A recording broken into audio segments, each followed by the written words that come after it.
Hey everybody, Unstable Gamer here, and welcome back to Disney Sorcerers Arena. In this video, this is kind of a pre-raid strategy guide. We're going to take a look at everything we know about raids right now that is in the game, Forgotten Depths right there, and take a look at what we can do to prepare for these raids coming out here in the next couple days. But first, before we do, if you're just now finding this channel and you want to stay up to date with this and other games, consider hitting that subscribe button so you don't miss out.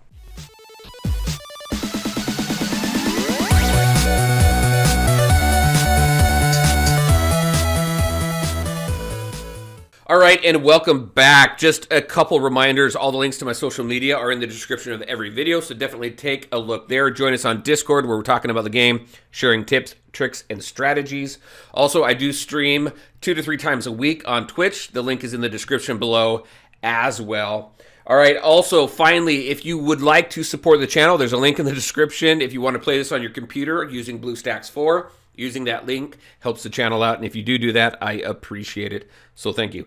All right, so let's go ahead and take a look at this. We're just going to jump right into what we have to take a look at. I'm going to go into the Forgotten Depths, and there is an information tab that we can go ahead that kind of breaks a lot out for us. So just kind of running through a few of these and commenting a little bit on previous experiences. So with this raid here, only the club leader or co-leaders are going to be able to launch the raids. And now if you have played Marvel Strike Force, this format is very similar. Your leader or co-leader is going to start the raids. You have a certain number of tickets that you need to collect in order to start it. And then raid tickets are earned throughout the game by club members. So right now, the best way to farm tickets that I've seen so far is running through your campaigns, Grand Campaign, Hero, and Villain campaigns. Run through those, farm them, use your gems to refresh. You're going to be farming those campaigns anyway for character pieces and for gear materials and things like that. So it's just kind of what you're doing on a daily basis. Just make sure that you do that. Take advantage of all the energy and free energy that you can in the game so you can get those tickets, because you need thousands and thousands of tickets in order to launch the raid. And dependent on the tier, the difficulty, then it's going to require more. We'll take a look at that here in just a minute. Only club members present at a raid start can earn rewards. Pretty normal there. Only club members who meet battle requirements may participate. We'll take a look at that. Some battle requirements requiring you to have a certain number of characters at a specific star level and gear level. Similar to what we've seen in events and stuff. Club raids have multiple difficulty tiers. We'll take a look at that. Also, each difficulty tier may have different settings. And then health of most opponents. So I liked this. Health of most opponents persist for the entire club. So that reminds me of like the Rancor raid. And I don't have a ton of experience in Star Wars Galaxy of Heroes or raids, but I do remember fighting the Rancor, and I like those boss battle type raids. So it seems that these raids may be boss battle raids, and as you're going in there, now it says most opponents, not all opponents.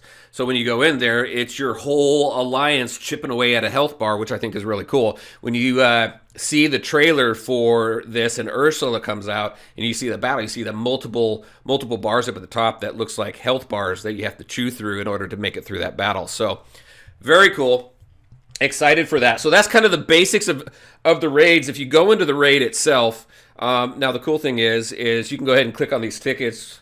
We've got about 11,000 right now. You can click on find, and then it's just going to pop up. You can scroll through this list for I don't know how long, because essentially what it does is it's breaking out all the different campaigns and how many tickets you can get from each one of them, right?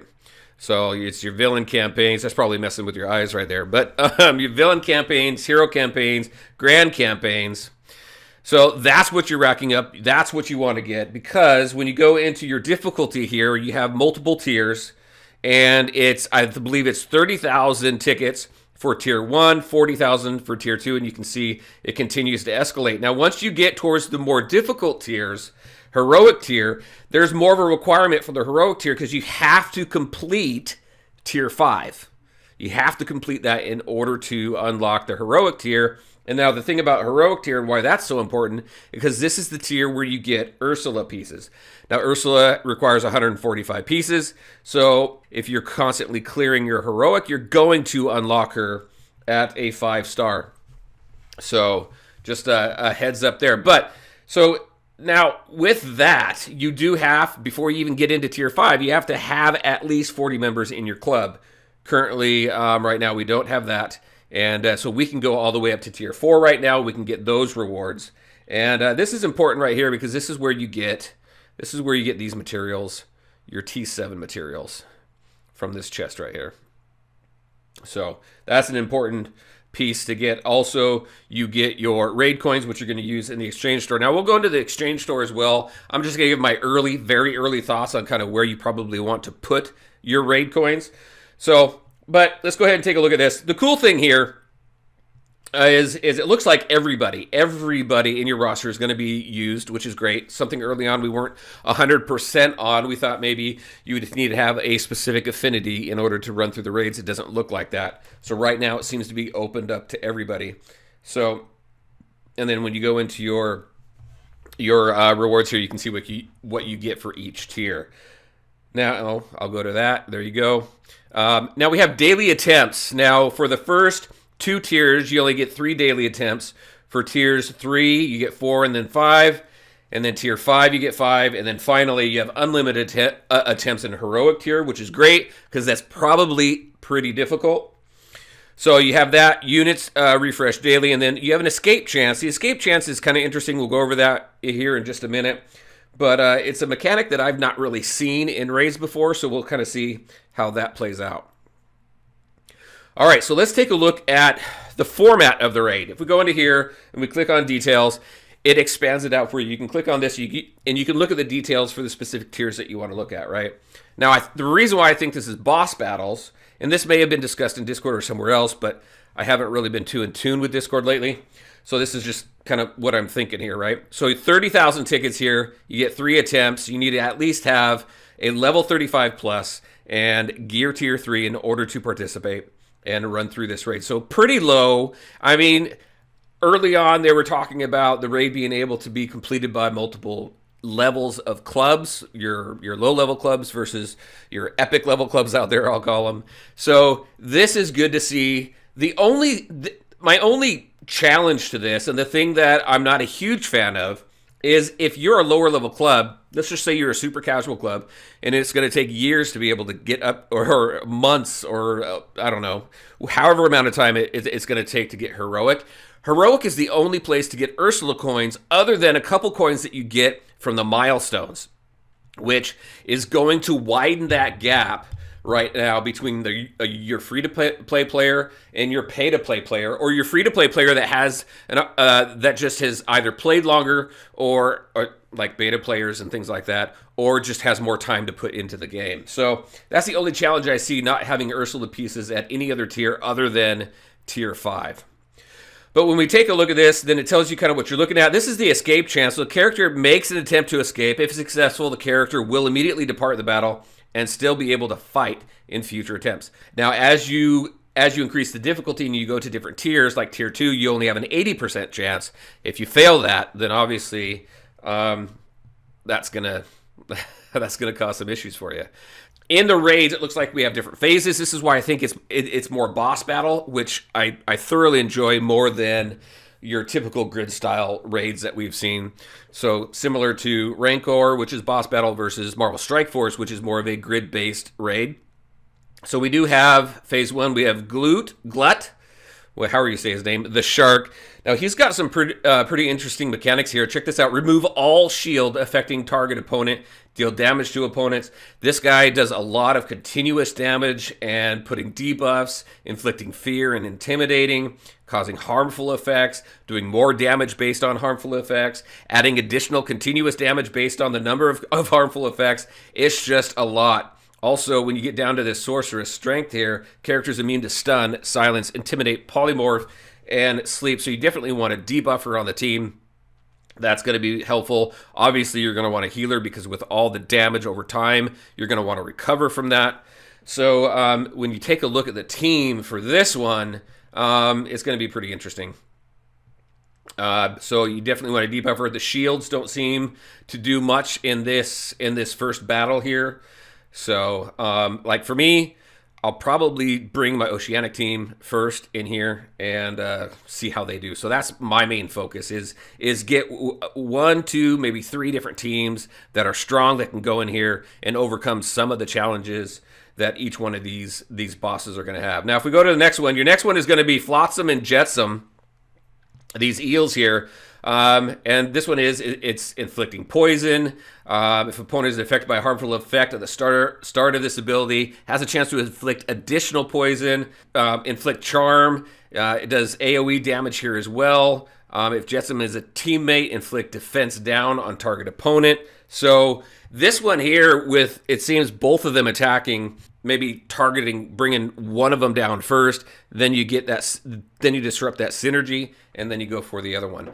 Again, this is just really early taking a look at these, right?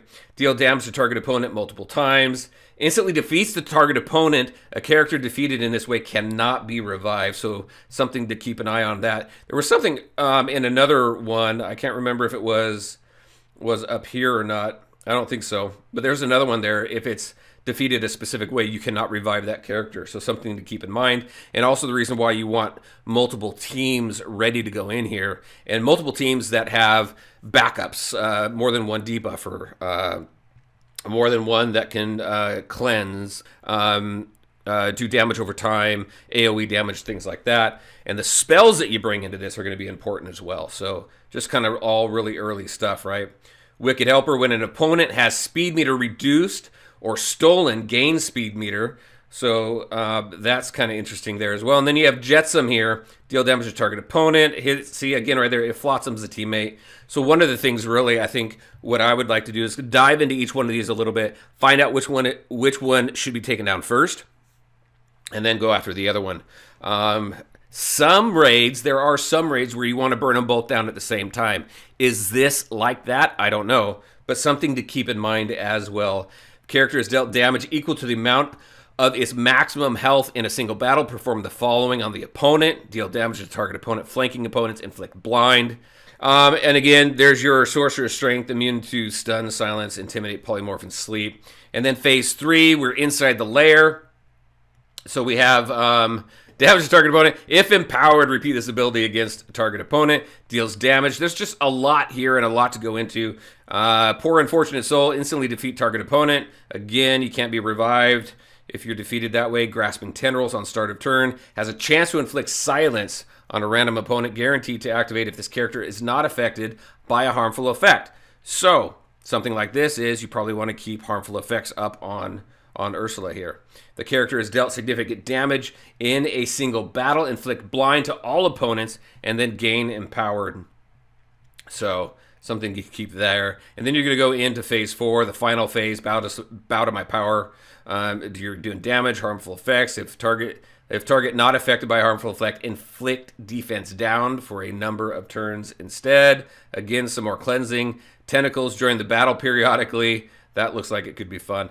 If a number of Ursula tentacles are present, perform the above attack additional times. Deals damage to target opponent and adjacent opponents. You got stuns. You got a lot going on here, and you have multiple phases.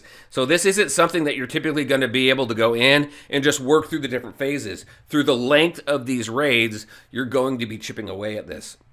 And your entire raid, it's going to take your entire alliance, your entire club, working together, coordinating and strategizing, sharing tips and tricks to get through each one of these phases, and then finally get through that final one.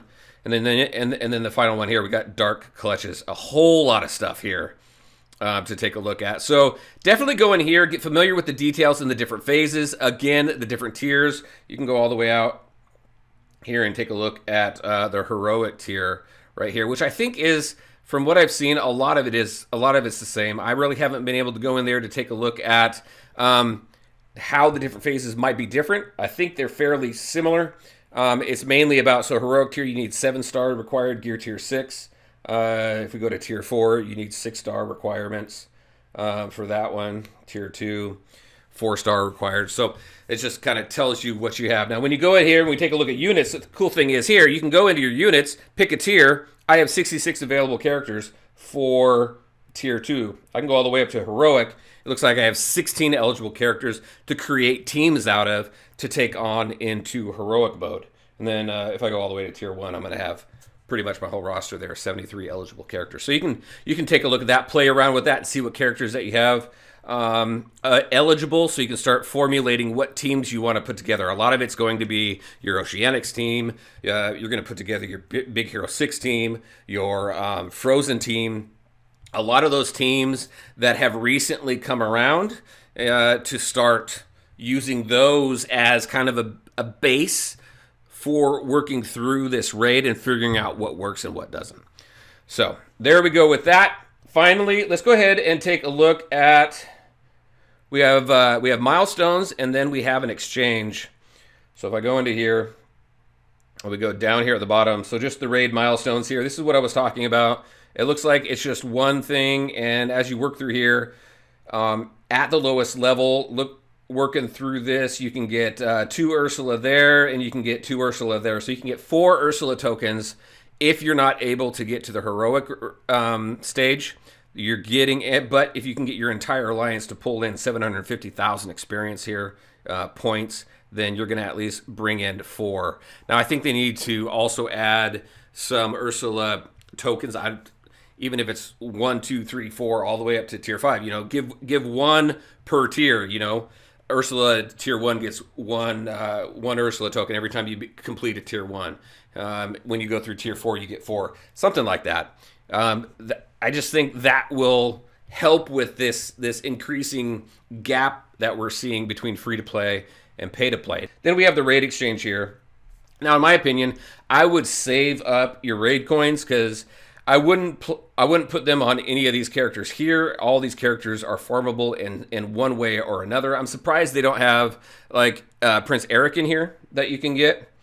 But didn't mean to do that. But you also have them for these tier 7 materials as well. So if anything, what I would spend these on once I get a healthy stockpile of raid coins and once I kind of figure out what I need, I might use my raid coins for some of these T7 materials.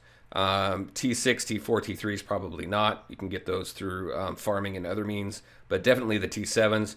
And personally for me, at least for now, I would leave the character tokens alone. All right, everybody, that's what I had for you today. Just kind of a quick rundown and my thoughts on the raid and diving into what we might be able to expect, some early strategies when preparing for the raid. And I hope everybody has a great time with this. It looks like we have, 2 days left?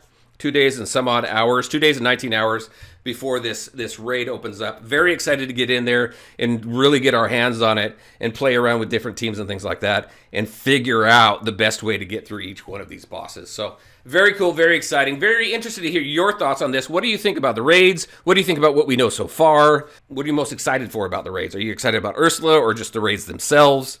And what other suggestions do you have for these raids? All right, that is it. That is all I had for you. I want to thank you all for taking the time to watch the video. If you liked it, make sure to hit that like button and share your thoughts and questions in the comments section below. Take care, everybody, and we'll talk to you next time.